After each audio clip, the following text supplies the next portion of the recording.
ô Dieu, au milieu de nous. Nous voulons que ton feu descende sur nous.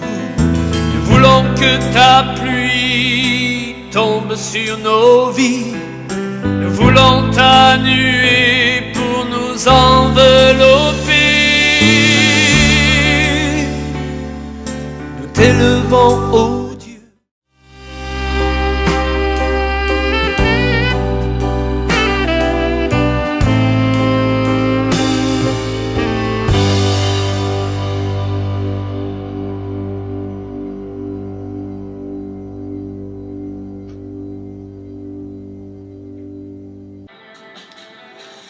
Shalom bien-aimés, je bénis le Seigneur pour vos vies, je rends gloire à Dieu pour cette opportunité, mais vraiment cette belle occasion que Dieu nous donne pour partager de sa part. On va s'entretenir sur le Saint-Esprit, c'est le thème qui m'a été donné. Je rends gloire à Dieu pour les organisateurs, les gens qui ont mis en place ces programmes vraiment pour édifier le peuple de Dieu. Je fais mention du pasteur Wilfried Njohi, depuis le Libreville au Gabon. Que Dieu vous bénisse, cher pasteur. Donc, je veux parler ici de l'onction du Saint-Esprit et le thème que je donne à ce message, c'est Jésus-Christ, l'onction sans mesure. Donc, je tire le texte de base sur le livre d'Ésaïe, chapitre 11, à partir du premier verset jusqu'au verset 4. La Bible dit, « Puis un rameau sortira du tronc d'Ésaïe et un rejeton naîtra de ses racines. L'Esprit de l'Éternel reposera sur lui, l'Esprit de sagesse et d'intelligence, l'Esprit de conseil et de force, l'Esprit de connaissance et de crainte de l'Éternel. Il respirera la crainte de l'Éternel, il ne jugera point sur l'apparence, il ne prononcera point sur le oui-dire. Mais il jugera le pauvre avec équité, et il prononcera avec droiture sur le malheureux de la terre. Il frappera la terre de sa parole comme une verge, et du souffle de ses lèvres, il fera mourir le méchant. L'Esprit de l'Éternel reposera sur lui, parole du Seigneur. » Souvent, quand on parle du Saint-Esprit, on parle de l'onction du Saint-Esprit, on insiste beaucoup plus sur le don spirituel. Gloire à Dieu, c'est une bonne nouvelle. Sur les armes spirituelles, amen, c'est très bien. Mais aussi sur le don de l'Esprit, c'est très bien. Mais aujourd'hui, je veux beaucoup plus parler vraiment de l'Esprit bien-aimé qui habitait Jésus, l'Esprit qui travaillait avec Jésus. Je crois que c'est capital pour nous parce que beaucoup, on voit aujourd'hui les gens avec le don, mais font de bêtises alors qu'ils ont des dons. Et vous voyez, quand Jésus va venir dans le monde, on ne va pas parler de toutes ces choses parce que Ésaïe, c'est le prophète messianique qui a prophétisé sur Jésus. Quand il parle de Jésus, avant qu'on arrive à Ésaïe 11, on voit dans Ésaïe 9 où Ésaïe est en train de parler de Jésus. Il dit, Ésaïe 9:6, « Admirable et conseiller, Dieu puissant, Père éternel, Prince de paix. » Vous voyez, ici, on nous montre les caractéristiques du Seigneur, de Jésus. Je reviens sur mon message où on a lu dans Ésaïe 11. La Bible dit, « Puis un rameau sortira du tronc d'Ésaïe. » Là, on est en train de parler de Jésus. Vous êtes sans savoir, vous n'ignorez pas que Jésus descend de la lignée de David et Ésaïe était le père de David.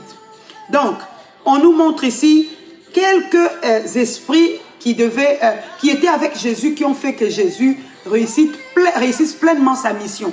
Ce n'est pas simplement parce qu'il était 100% Dieu, 100% homme, mais il y a eu des choses qui ont été mises en place pour que vraiment tout se passe correctement. Ésaïe nous parle ici dans Ésaïe 11:2. Il dit, « L'Esprit de l'Éternel reposera sur lui. » C'est pour ça que vous voyez même Jésus, quand il a son baptême, il y a Dieu qui le témoigne à partir du ciel, qui dit que celui-ci est mon fils bien-aimé, en qui j'ai mis toute mon affection. Donc lui-même, avant même de rentrer dans le ministère, il dit quoi? L'onction du Seigneur est sur moi, car il m'a oint. Vous voyez, ici, Ésaïe répète la même chose. Mais ce qui m'intéresse ici, c'est vraiment ce qu'Ésaïe est en train de nous montrer, de mettre en place les esprits bien-aimés qui habitaient le Seigneur. Ça aussi, c'est dans le cadre du Saint-Esprit. On nous parle ici de quoi? On nous dit qu'il aura l'esprit de la sagesse et l'esprit de l'intelligence. Premier point. Deuxième point, on dit l'esprit de conseil et de force. Troisième point, l'esprit de connaissance et de la crainte de l'Éternel. ces trois branches que je veux vraiment aujourd'hui développer avec vous par la grâce de Dieu.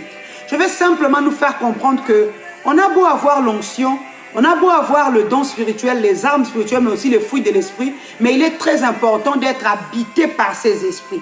La Bible dit que Jésus était revêtu de l'esprit de la sagesse et de l'intelligence.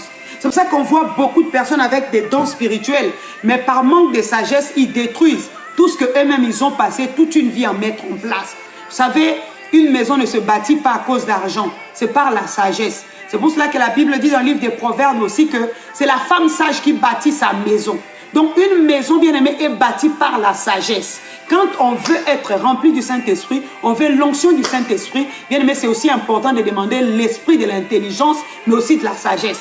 Parce que bien aimé, sans intelligence, on peut mettre des choses en place, mais par sottise aussi, on le détruit. Pareil, par manque de sagesse, on le détruit. C'est pour cela qu'en tant que chrétien, serviteur de Dieu, enfant de Dieu, il est très important de prier le Seigneur pour que le Seigneur nous donne l'esprit de l'intelligence, mais aussi l'esprit de la sagesse. Parce que sans la sagesse, bien aimé, on ne pourra pas garder. C'est pourquoi on a mis en place, c'est pourquoi on a souffert. Vous savez, il suffit d'une réponse pour détruire tout ce qu'on a eu à bâtir durant toute une vie. C'est pour cela qu'il est très important, bien aimé, de prier, de demander au Seigneur aussi de nous donner vraiment cet esprit de la sagesse, mais aussi cet esprit de l'intelligence. Pourquoi? Les bien-aimés, l'onction peut t'aider, l'onction, la puissance peut t'aider, bien-aimé, à gagner des villes, à gagner des pays, à gagner des nations, à bâtir une église, je ne sais pas moi, un orphelinat, une œuvre caritative, gloire à Dieu. Mais bien-aimé, après que tu aies gagné ces choses, tu as besoin de cet esprit d'intelligence et de sagesse. Parce que bien aimé, c'est le stabilisateur. L'esprit d'intelligence et de la sagesse. Ça va stabiliser, bien aimé, tout ce que tu as pu mettre en place durant toutes ces années. C'est-à-dire que le Saint-Esprit, c'est le stabilisateur de votre vie. La force d'un homme ne se mesure pas aujourd'hui par le muscle. Vous savez, c'est à l'ancien temps que le musclé pouvait, vous voyez, aujourd'hui, juste avec l'intelligence, bien aimé, on arrive à faire des choses qu'avec les muscles, on ne pouvait pas le faire. Donc, c'est pour cela qu'il est très important, en qualité de chrétien, d'enfant de Dieu, de serviteur de Dieu, de demander que Dieu nous donne l'esprit de la sagesse, l'esprit de l'intelligence. C'est très important. Proverbe 16, 9. Bien-aimé, pour aboutir dans ce pourquoi Dieu nous attend, Dieu nous appelle, on a besoin de ces esprits-là. Il a parlé encore, dans d'autres termes, on parle de l'esprit de l'intelligence, mais dans d'autres versions, on parle de l'esprit de discernement. Bien-aimé, sans le discernement, on va courir sur des choses qui vont nous faire perdre notre temps, qui vont nous faire perdre notre énergie parce qu'on n'avait pas discerné. Et puis à la fin, bien aimé, au lieu d'avoir le résultat attendu, bien aimé, il n'y a rien de spécial. En fait, une perte de temps inutile. Et il y a aussi cet esprit de force. On a besoin d'avoir cet esprit de force en nous pour servir le Seigneur. Vous savez, dans Ésaïe 9, 7, comme j'ai lu tout à l'heure, Ésaïe 9, 6, dans Ésaïe 9, 7, on est en train de nous montrer quelque chose vraiment de très important. On nous parle toujours, Ésaïe, j'ai dit c'est un prophète messianique, hein. Il nous parle toujours de Jésus, mais regardez ce qui est dit dans Ésaïe 9. Je vais lire ça. Ésaïe 9, je vais lire le verset 6. La Bible dit quoi? Car un enfant nous est né et un fils nous est donné. Vous voyez, il y a la différence entre un enfant et un fils. C'est-à-dire que si on n'a pas de l'intelligence et de la sagesse, on se conduit comme un enfant.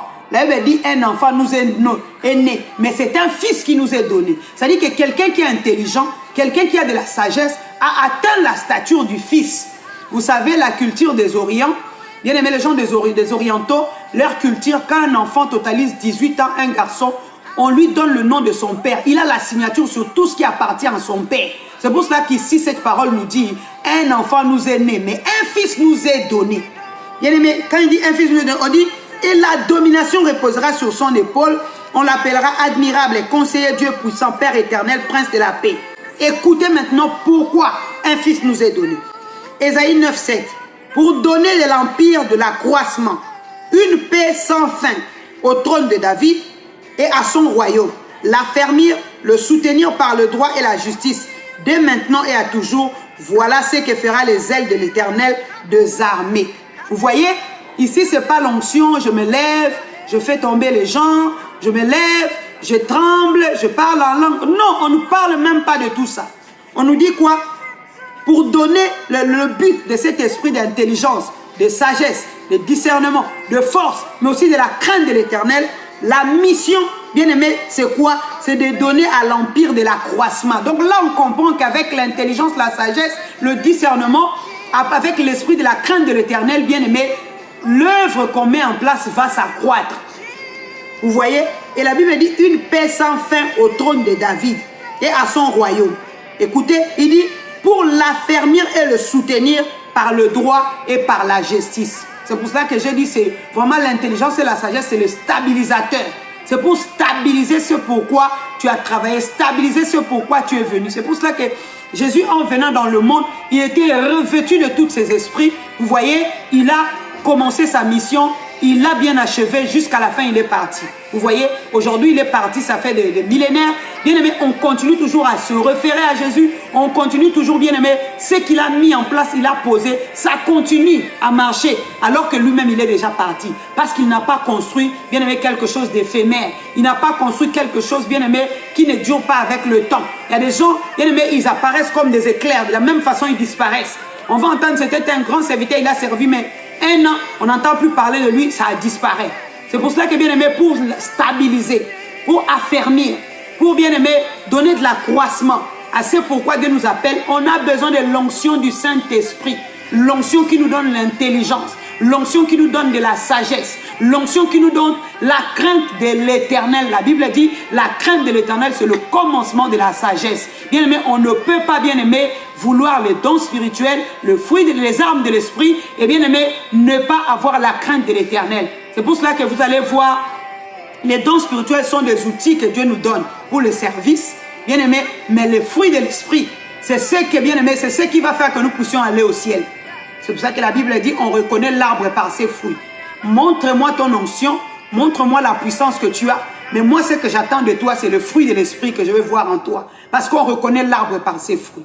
Donc vraiment, je voulais juste insister, bien aimé, que nous qui sommes enfants de Dieu, serviteurs de Dieu, bien aimé, nous devons agir dans l'intelligence, demander à Dieu de nous apporter cet esprit d'intelligence, la sagesse, bien aimé, pour stabiliser le travail que nous sommes en train de faire, pour accroître, amener l'accroissement dans ce que nous mettons en place, mais aussi l'esprit de la crainte de l'Éternel. Bien aimé, quel que soit le niveau où on peut arriver dans l'onction, être revêtu, bien aimé, si tu ne crains plus l'Éternel, bien aimé, tu manques la sagesse, ça devient de la folie. Voilà, vraiment en quelques mots, ce que j'avais à partager avec vous. Je sais que le Seigneur va nous faire grâce et prochainement, on pourra encore en parler. Je rends gloire à Dieu pour toute personne qui écoute ce message. Je rends gloire au Seigneur pour toute personne qui assimile ce message. Et je bénis le Seigneur parce que je sais que toi qui écoutes ce message, toi qui es en train de me regarder, aujourd'hui, ta prière change. Aujourd'hui, tu ne pries plus seulement pour avoir le don de l'esprit, bien aimé, peut-être pour frimer, mais aujourd'hui, tu demandes l'esprit de l'intelligence parce que les gens du monde, bien aimé, sont intelligents et ils veulent voir une carrure vis-à-vis de nous, chrétiens. C'est-à-dire que je ne fais pas des choses, bien aimé, pour amuser la galerie ou la foule, mais je fais des choses pour être stable. Que les choses restent stables, que derrière ça, qu'il y ait vraiment de fruits, derrière ça, qu'il y ait aussi de la longévité dans ce qu'on fait, qu'on n'apparaisse pas comme un éclair et qu'on disparaisse. Que le Seigneur vous bénisse. Shalom. Je vous aime de l'amour du Seigneur. C'était votre sœur, la prophétesse Sylvie Ouvoula, depuis Paris, Champs-sur-Marne. Bisous, love you. Shalom, shalom. Alléluia. Nous t'élevons, ô Dieu, au milieu de nous. Nous voulons que ton feu descende sur nous.